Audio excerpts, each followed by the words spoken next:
Amigos, visitantes y seguidores de este apartado rincón del espacio-tiempo cibernético, donde el objetivo principal no es informar, sino poner a pensar para evitar la atrofia de facultades mentales básicas para la supervivencia.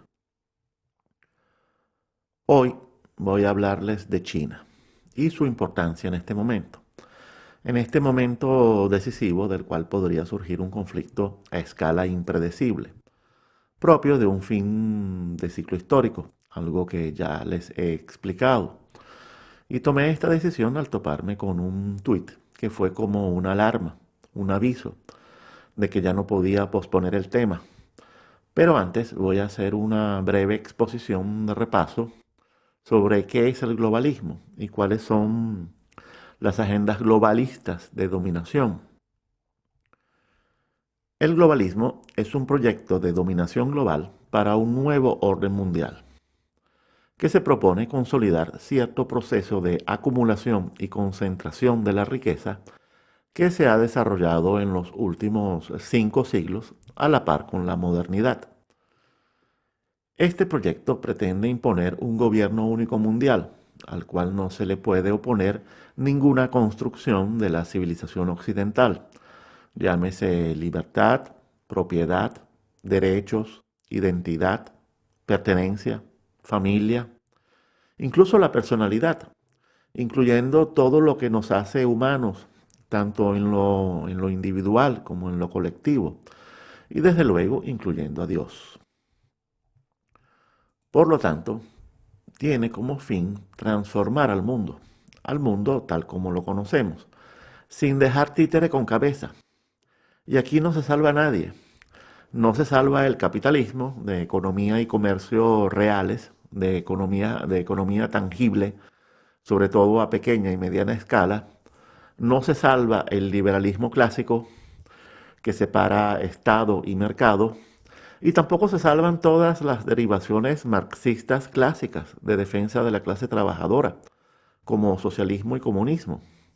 Y esto debe ser así porque se trata de imponer un orden totalitario de pensamiento único, sociedad única y gobierno único, en un mundo sin fronteras, sin naciones, sin culturas nacionales, sin religiones tradicionales, donde el control individual y social y el control de la producción y sus modos es total y por lo tanto también se propone acabar con las construcciones de civilización que rigen a los estados nacionales. ¿Y cuáles son esas construcciones?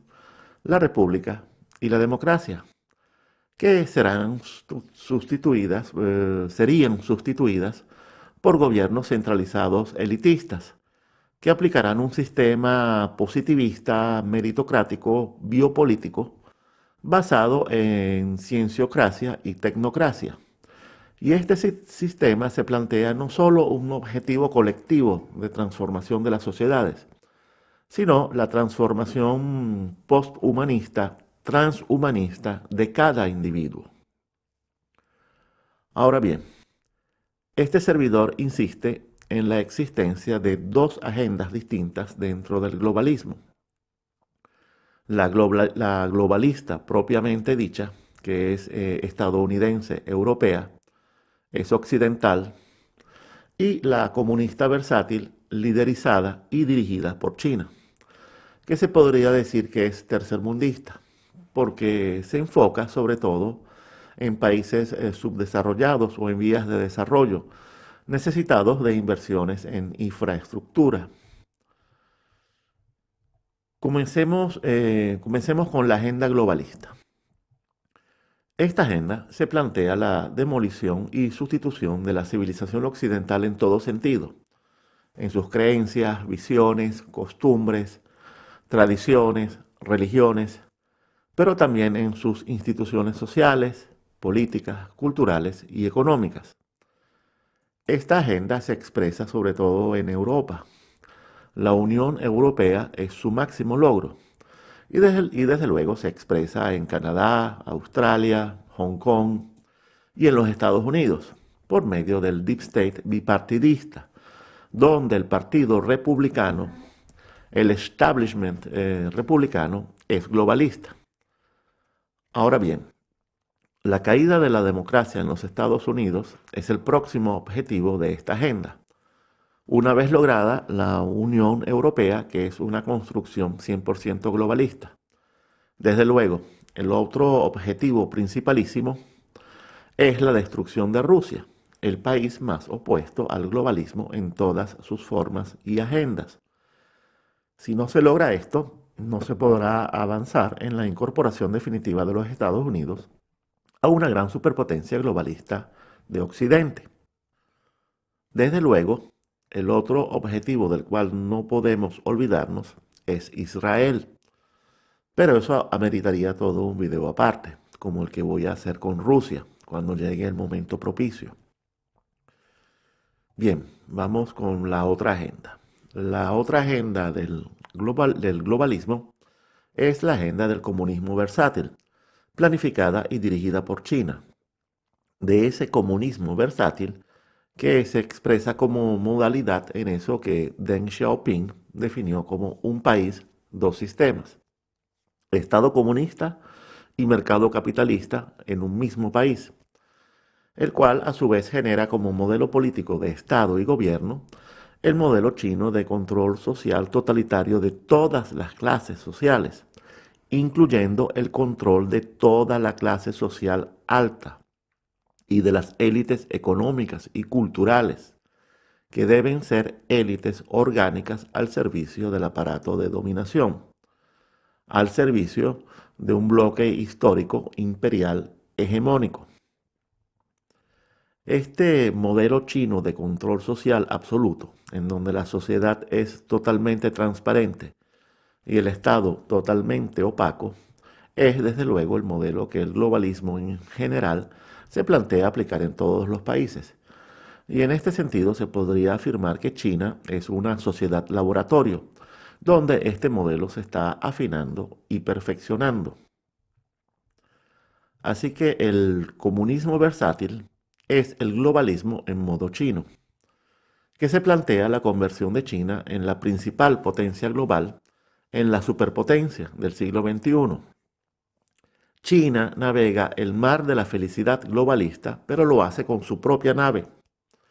Y los países objetivo de esta agenda son desde luego los países del área Asia-Pacífico, incluyendo tigres y dragones, países del Medio Oriente como Irán, los países africanos y faltaría más toda Latinoamérica. Ahora bien, ¿qué pasa aquí? Pasa que la agenda del comunismo versátil tiene una ambición que va más allá del antiguo tercer mundo, en clave marxista-leninista, y de hecho ha logrado penetrar en muchos países de Europa y también en los Estados Unidos, gracias a su enorme poder de corrupción. Desde luego ha penetrado en la ONU y en muchos organismos multilaterales, pero la ONU es el más importante, porque es el prototipo experimental de lo que debería ser un gobierno único globalizado. Ahora bien, estas dos agendas colaboran. De hecho, en cuanto a sus objetivos, bien se podría decir que son los mismos y son claramente convergentes. Pero esto no impide que estas agendas también compitan y eventualmente entren en colisión.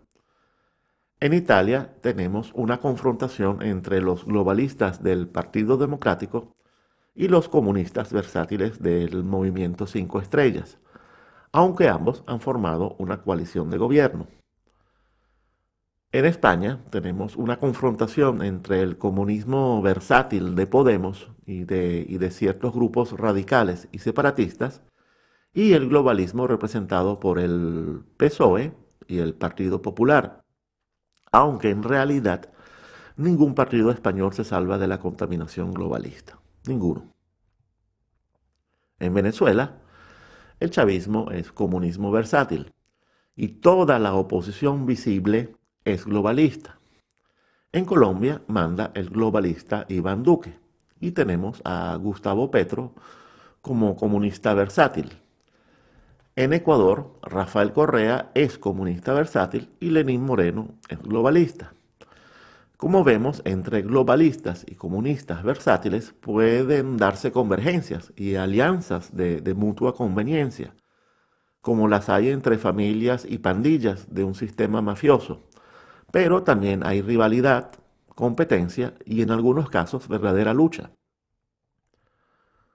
Por último, las agendas globalistas, aunque esconden el objetivo de la imposición totalitaria global y lo disfrazan como una promesa de un nuevo mundo feliz, donde reinará la paz y la seguridad, de todas maneras han mostrado claramente sus objetivos comunes, sus hojas de ruta.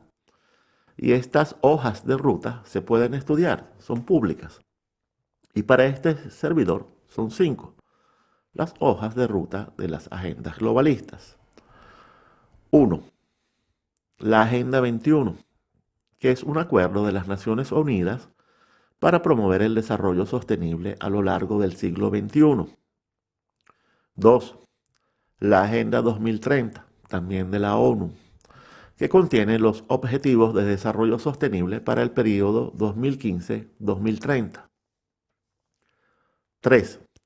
El Gran Reset o Gran Reinicio, que es una propuesta del Foro Económico Mundial de Davos para reestructurar la economía en modalidad sostenible, una vez superada la actual pandemia.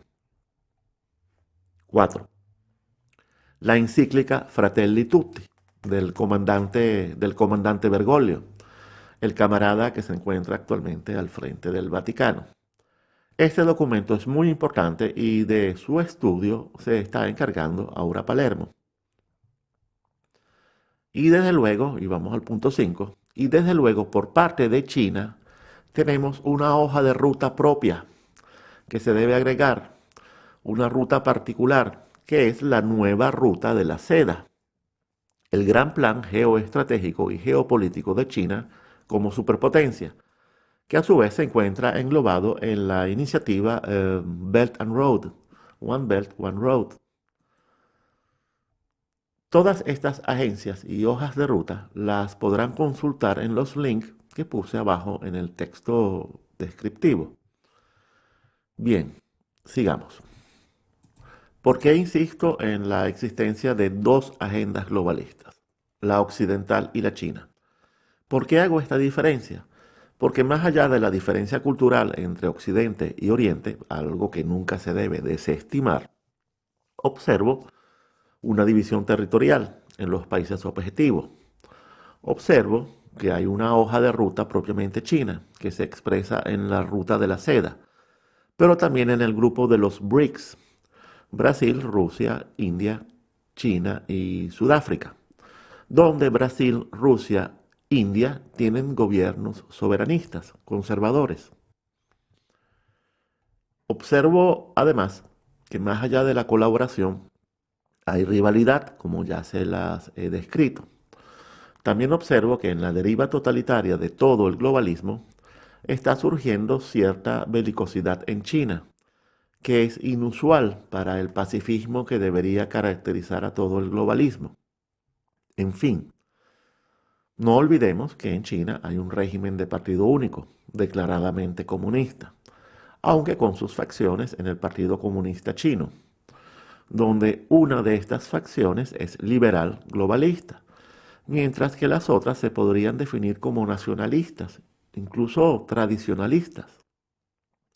En fin, hay una serie de diferencias y matices que para mí son relevantes. De hecho, se están mostrando relevantes. Y con el pasar del tiempo, esto podría mostrarse en forma abierta, en forma cada vez más clara.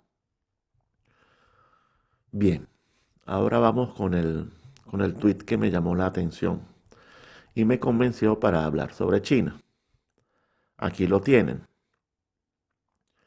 Estados Unidos sancionó a la empresa estatal china CEIS, a la que acusa de restringir el servicio de Internet en Venezuela y de realizar vigilancia digital y operaciones cibernéticas contra oponentes políticos del gobierno de Nicolás Maduro. Bien, Este tuit nos recordó a Aura Palermo y a este servidor que hace más de 2 años, en 2018, hicimos la debida advertencia sobre este sistema de vigilancia social desarrollado por esta empresa china y que ya estaba siendo implementado en Venezuela. Y además hicimos otra advertencia, una en donde alertamos que este sistema fue desarrollado para constituir la infraestructura tecnológica de una nueva forma de totalitarismo, capaz de proporcionar paz y seguridad, paz ciudadana y seguridad para todos, un nuevo totalitarismo feliz, el cual podría imponerse no solo en China, sino en cualquier otra nación, incluso en aquellas que se jactan de ser democráticas y constituir el mundo libre. De hecho, les voy a leer dos pasajes breves de ese artículo. El miedo no es suficiente ni es lo más eficiente. Si a la población se le convence de que vive en paz y seguridad, se puede lograr la dominación total y perenne, incluso disfrazada de felicidad, incluso de libertad, incluso de democracia. Gracias a la tecnología, cualquier Estado, aunque no sea totalitario, puede alcanzar ese nivel de control absoluto y venderse como el guardián del bien y convencer a la población de colaborar. Esto se logra fácilmente con miedo, pero también con un mercadeo sonriente. Cuando escribimos esto, a la pandemia le faltaba más de un año para aparecer. Los invito a leer el artículo, es realmente breve. Abajo en la descripción del video encontrarán el link. Bueno, ¿y a qué viene la mención de este artículo? En medio de esta explicación sobre el globalismo occidental y el comunismo versátil chino. Bueno, viene al caso por dos razones. La primera es para demostrar una vez más que Aura Palermo y este servidor nos adelantamos una vez más a cualquier otro medio en alertar a nuestros seguidores y orientarlos en medio de la desinformación idiotizante de analiciados y supuestos expertos, cuya verdadera intención no voy a describir ahora. Y segundo, para demostrarles que cuando exponemos un tema es porque ya lo hemos investigado hasta el punto de poder sostener nuestra información y nuestras opiniones con solidez, seriedad, credibilidad, independencia. Y esto es algo que hemos estado haciendo desde hace años. Y en particular sobre el tema de China, hemos empleado muchísimo tiempo en profundizar y enfocar nuestra investigación sobre ciertos aspectos que no por casualidad pocas veces son debidamente ponderados y tratados por los medios y los expertos mainstream. Y esto, en el caso de China, es muy importante, porque vamos a tener a China metida en el ojo del ciclón de la crisis social, institucional, nacional, que se está desarrollando en los Estados Unidos y que es muy posible que se extienda al escenario internacional. Y esto será así sin importar quién logre ganar las elecciones americanas. Ahora bien, sobre el posible desarrollo de un conflicto entre los Estados Unidos y China, me parece importante exponer ciertos aspectos. Mucho se ha comentado sobre el hecho de que Joe Biden, de resultar presidente, va a inaugurar una nueva era en las relaciones entre China y Estados Unidos. Se ha especulado mucho sobre esto, sin duda alguna. Seguramente la política de Trump no se repetirá. Pero, ¿qué podría significar esto? Me lo pregunto porque la hipótesis de una confrontación fuerte con China, en el caso del triunfo de Biden, que sería un triunfo del globalismo en salsa yankee, con sus neocon y halcones globalistas de lado y lado restregándose las manos, bueno, la hipótesis de una confrontación fuerte con China es algo que de todos modos no debería descartarse, por varias razones. Uno, el Deep State y el complejo industrial militar son los verdaderos dueños de Biden. y estos factores podrían necesitar un conflicto. Recuerden que el complejo industrial militar necesita guerras para que su poder fáctico permanezca intacto, pero no puede ser una guerra con Irán, no con ese Irán al que desean volver a jalar hacia una mesa de negociación para renovar ese acuerdo internacional con los iraníes sobre su programa nuclear, que es uno de los legados más importantes de la administración de Barack Obama. Así que, quitando Irán, el conflicto podría ser con China. 2. La administración Biden podría sentir la necesidad de renovar el capital de fuerza, el capital coercitivo de los Estados Unidos en el ámbito geopolítico. En otras palabras, se buscaría dar una demostración de esa fuerza sin la cual los Estados Unidos dejarían de ser respetados como policías del mundo, paladines de la democracia e interlocutores en una negociación, que es el meollo del pensamiento neocon de los halcones globalistas, que siempre repiten que toda muestra de debilidad por parte de los Estados Unidos es una invitación a la fiesta para sus enemigos. 3. La otra necesidad que podría sentir la administración de Biden es la de distraer a la opinión pública del océano de corrupción interna que volverá a reactivarse con la administración Biden. Incluso muchos republicanos ya están soñando con la vuelta a los buenos tiempos de los negocios entre políticos y grandes corporaciones. De hecho, al pantano habría que volverlo a maquillar, perfumar y disfrazar. Pero eso podría no ser suficiente ante un público que ya ha adquirido cierto grado de conciencia. Por lo tanto, una buena guerra, una gran guerra, podría ser muy eficaz para entretener al pueblo. 4. Como ya les comenté, desde hace un tiempo se está dando una confrontación sorda entre globalismo y comunismo versátil. Y yo que le hago un seguimiento a esto, puedo confirmar que esta confrontación se está dando en muchos frentes, en muchos países. Acaba de pasar en Bolivia, donde el comunismo versátil logró recuperar el poder ante los globalistas. En general, estoy viendo cómo en Latinoamérica la propaganda globalista arremete en su denuncia contra el Foro de Sao Paulo, pero a la vez no ha denunciado a China con toda la fuerza que eso ameritaría. Porque eso sería sumarse a las denuncias que viene haciendo el gobierno de Donald Trump contra China. Y a esto súmele que las inversiones chinas en Latinoamérica han sido importantes, y eso tiene su delicadeza. De todos modos, hay que andar muy atentos, porque esto no solo está pasando en Latinoamérica, está pasando en toda Europa. En Francia, las protestas contra Macron son fundamentalmente protestas de cierta izquierda progresista radical contra el globalista Macron. Y algo así está pasando en África, donde se está desatando toda una ofensiva globalista contra China. Y una muestra de esto es lo que está pasando en Etiopía. 5. Y escuchen atentamente. Los rivales de Xi Jinping en el Partido Comunista Chino son globalistas. Hong Kong, al igual que su anterior metrópoli, el Reino Unido, Hong Kong y Londres están entre los principales centros financieros del globalismo.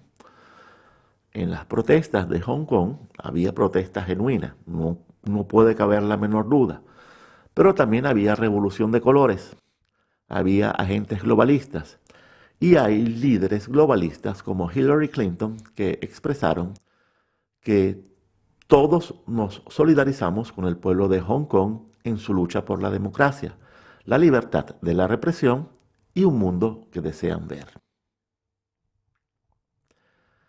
Y aquí entramos de lleno en el asunto de la confrontación interna en China, que es muy importante que sea comprendida, por lo menos en lo que se filtra hacia el exterior, que muchas veces es una pequeña parte, y esa pequeña parte a su vez se encuentra contaminada por la propaganda de lado y lado, por intereses de parte que no siempre están claros. Xi Jinping ha estado purgando al Partido Comunista Chino en forma intensa desde que llegó al poder. Purga supuestamente justificada por casos de corrupción administrativa y tráficos de diversos tipos. Y esta limpieza política no ha sido solamente contra rivales políticos y mandarines de todo tamaño, regionales y locales. Se trata de una verdadera depuración contra el establishment del partido, porque ha enfilado contra ciertos círculos de poder que ocupaban la mayoría de los cargos políticos, militares y económicos dentro del partido y en sus diversas administraciones nacionales, regionales, locales. Y hablando de lo económico, también se ha enfrentado con fuerza Xi Jinping, se ha enfrentado con fuerza a grandes empresarios, a ciertos magnates, a los cuales les ha hecho saber quién manda en China. Se estima que esta purga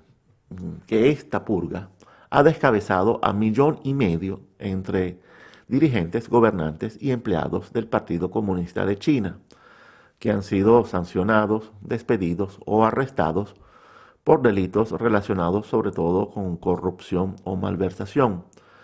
Y algo muy importante, en las Fuerzas Armadas, las purgas han llevado a la concentración del poder militar en manos de Xi Jinping.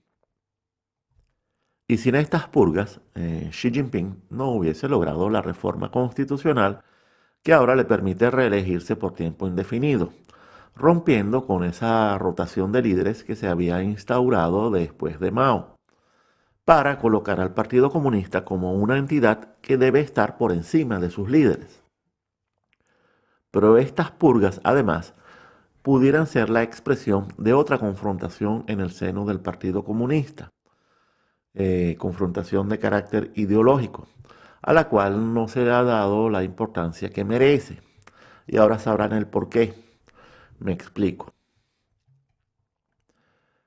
Desde 1978, o sea, desde los tiempos de Deng Xiaoping, el Partido Comunista Chino considera que el país se encuentra en una fase de transición socialista hacia el comunismo, cuya prioridad es el desarrollo de las fuerzas productivas y la mejoría de la calidad de vida de la población, mediante una liberalización de la economía que no debe alterar la hegemonía del partido, la hegemonía del partido en lo político. Es el proyecto Un país, dos sistemas. Este es el plan. Pero un plan así no puede dejar de generar contradicciones y posiciones diversas en lo ideológico. Este proceso dialéctico es inevitable y con el pasar del tiempo ha generado tres grupos que sustentan tesis distintas con respecto a los resultados políticos que deben resultar de este plan o proyecto de transición. Y estos grupos son los liberales, los neoconfucianos y la nueva izquierda. Los liberales argumentan que la creciente prosperidad provocada por la liberalización en lo económico debe generar una liberalización en lo político, mediante un proceso reformista que debe concluir en la instauración de un sistema pluripartidista, democrático. Los liberales, sin embargo, reconocen que para la mayoría de la población china, democracia significa la cobertura de las necesidades básicas, o sea, un sistema político capaz de satisfacer estas necesidades básicas. De hecho, solo para un 5% de la población, democracia significa libertad, y solo la ven en el sentido de la libertad de expresión. Esto, desde luego, es lo que arrojan las encuestas oficiales, y aquí habría que ver cuán creíbles son estas encuestas. Pero desde ya les anticipo que esta posición de la cultura china con respecto a la libertad es tradicional, es algo que se sabe desde hace tiempo. Ahora vamos con los neoconfucianos. Este grupo es bastante heterogéneo. y en él conviven varias tesis políticas. Pero en general los neoconfucianos se remiten a la larga tradición confuciana de más de 2500 años de antigüedad. Les recuerdo a mis oyentes que Confucio nació 550 años antes de Cristo. Incluso es anterior a Sócrates, Platón y Aristóteles. Y aquí no se trata solo de Confucio. Hay otros pensadores importantes después de Confucio que forman parte de esta tradición filosófica. Bueno, ¿qué plantean estos neoconfucianos? Plantean la unificación de las tres tradiciones chinas, la del imperio, la de la república y la de la república popular, la de la China comunista. Y esta síntesis debe trascender los conceptos de izquierda y derecha y debe llevar a la renovación del partido, donde el confucianismo debe convertirse en una especie de religión civil, de la misma manera que el protestantismo tuvo su desarrollo político en los Estados Unidos, desembocando en conceptos como el destino manifiesto y el excepcionalismo americano. Y esto que proponen los neoconfucianos es muy importante. El expansionismo chino tiene su propia visión de destino manifiesto y excepcionalismo. China se ve a sí misma como una potencia ideal que debe cumplir una tarea y una función en el mundo, tal cual como lo hacen los Estados Unidos. Y cuando me refiero a China y a los Estados Unidos, me refiero a sus élites iluminadas, las que conciben sus naciones no solo como sociedades perfectas, sino con el imperativo moral de que deben ser modelos para el mundo, que deben difundir y exportar la buena nueva, evangelizar al resto de las naciones. Por eso es que no me canso de afirmar que una cosa es el globalismo occidental centrado en los Estados Unidos como protector de un eje que supuestamente debería extenderse desde América hasta Rusia, si logran eliminar a Putin. Y otra cosa es el globalismo chino, el del comunismo versátil, que sabe que la destrucción cultural que se propone el globalismo occidental es un debilitamiento que juega a su favor, es un autogol. Y por lo tanto, en ese juego donde ellos proponen no una destrucción, sino una síntesis, tienen mucho que ganar. En fin, seguimos. Por último, está el grupo de la nueva izquierda. Este también es un grupo con variantes, el cual defiende las políticas de transición socialista del Partido Comunista, las que han ocurrido en los últimos 40 años, pero también defienden el legado de Mao.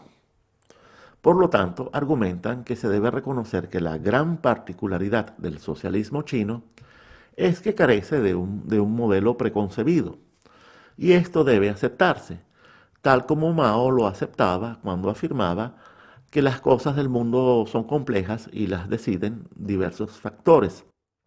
Por lo tanto, para esta nueva izquierda, el proceso dialéctico debe proseguir. Ahora bien, sobre todas estas corrientes de pensamiento, sobre todas estas tesis, flota una síntesis, que es el pensamiento Xi Jinping, que es toda una doctrina y plantea una síntesis del pensamiento tradicional chino, especialmente el de la traducción, el de la tradición confuciana, con la modernidad representada por el marxismo, en donde se debe evitar la imitación de modelos políticos occidentales como el liberalismo y se debe hacer una revisión de la tradición desde un enfoque pragmático y moderno, donde de todos modos el pensamiento marxista de raíz maoísta debe servir de guía teórica. Y esto en la práctica significa que el actual periodo de transición entre el modo de producción capitalista y el modo de producción comunista debe ser dirigido en todo momento por el partido. Y aquí cabe recordar que en 2017 se acordó incorporar el pensamiento Xi Jinping como doctrina que debe formar parte de la constitución del Partido Comunista Chino. Y esto es algo que solo había pasado antes con el pensamiento Mao Zedong, mientras que los aportes de Deng Xiaoping y sus sucesores solo se consideran como teorías, en otras palabras, como algo de menor jerarquía doctrinaria. Bien, como podemos apreciar, la lucha de Xi Jinping por ascender hacia un poder sin precedentes se está dando en todos los terrenos. Y no se trata solamente de un ajuste con sus rivales directos. Esto va más allá y se proyecta como algo que debe establecer un antes y un después. Y como veremos más adelante, esto podría tener que pasar por un conflicto de alcance impredecible. Pero antes, volvamos al tema de la relación de China con Estados Unidos, porque después de haberles expuesto la guerra política interna que se está dando en China, me interesa enfocar ciertos aspectos desde otro ángulo, a ver si me sigue. A estas alturas, nadie puede dudar de la penetración china en Estados Unidos, penetración comercial, económica, financiera. Hay penetración académica en las universidades, penetración cultural en la industria del entretenimiento.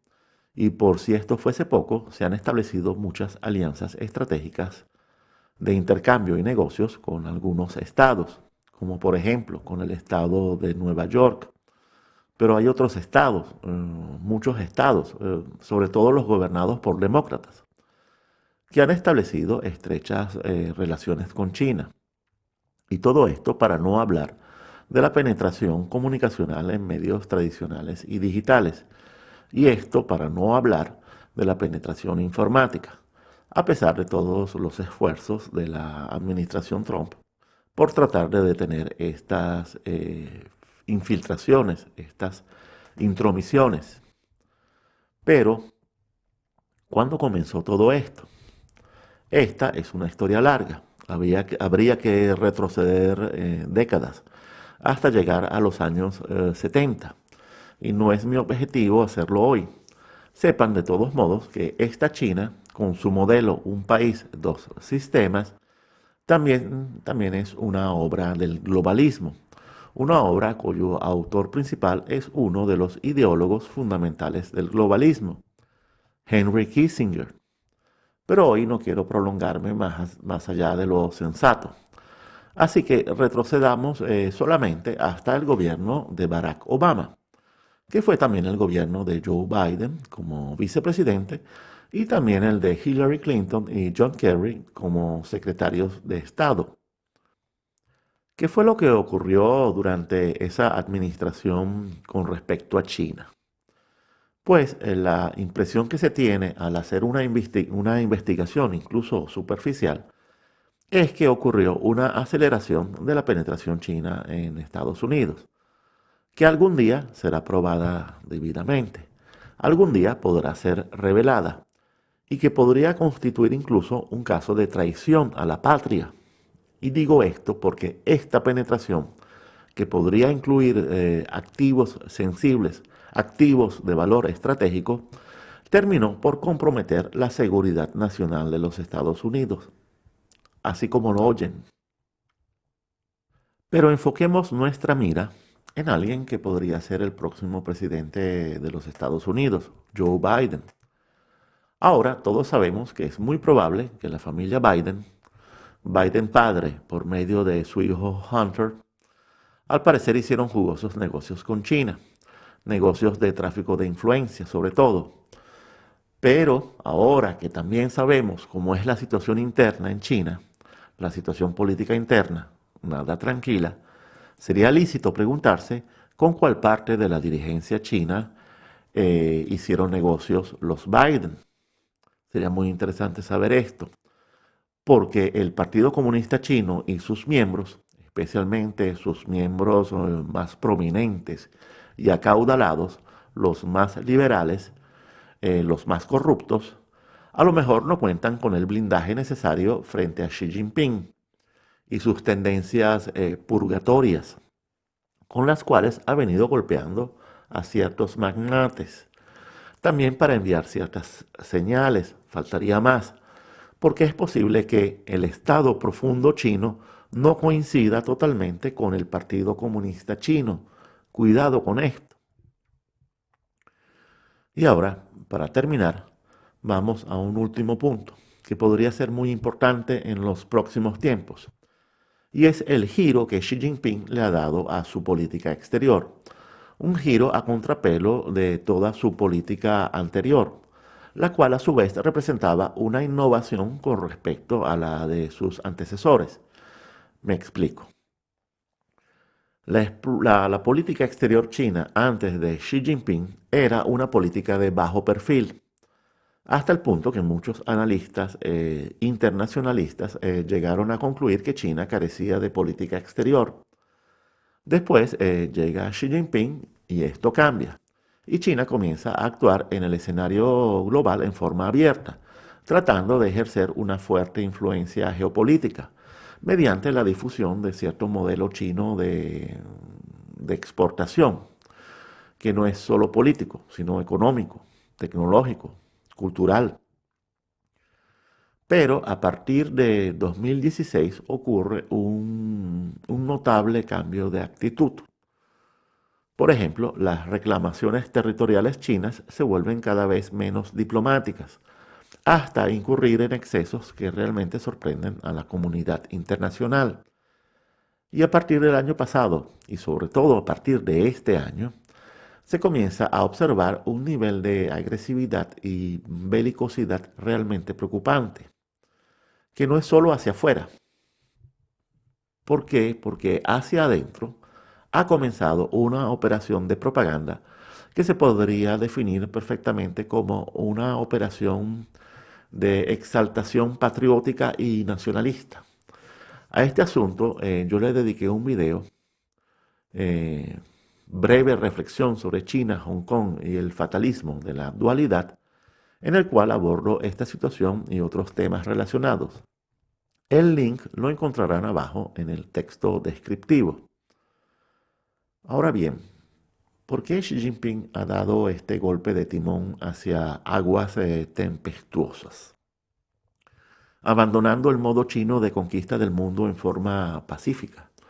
¿A qué se debe esta actitud armamentista, belicista, agresiva hacia sus vecinos?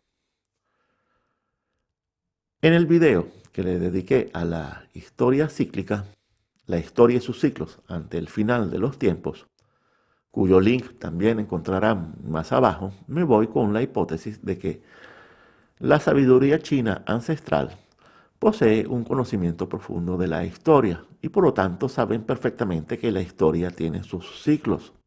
Por lo tanto, saben que estamos entrando en la fase crítica, conflictiva y terminal de un ciclo histórico, donde los conflictos serán inevitables porque serán conflictos naturales y por lo tanto se están preparando para enfrentar estos conflictos que podrían presentarse a toda escala, social, nacional, internacional. Señores, China es el resultado de una civilización milenaria que tiene más de 4.000 años de historia. Los chinos saben que la historia es cíclica y se están preparando para un giro de crisis, un giro de cierre de un ciclo histórico, quizás de un gran ciclo histórico. Xi Jinping, ni más ni menos, se está preparando para enfrentar el cuarto giro. De todas maneras, y con respecto a los chinos, se vale tener en cuenta que China es un país hermético. Recuerden que hay tres países herméticos: Rusia, China y el Vaticano.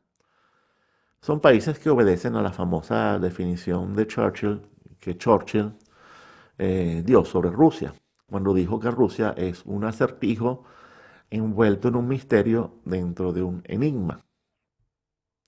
Bueno, amigos y seguidores, es todo por hoy.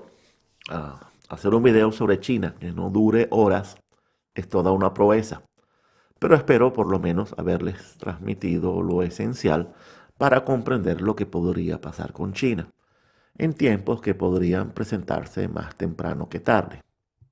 Y faltan muchos otros temas indispensables para poder tener una visión de conjunto, una visión más panorámica de lo que se está desarrollando casi que minuto a minuto, no solo en los Estados Unidos, sino en muchas partes del mundo. Así que nos veremos pronto, muy pronto. Hasta luego.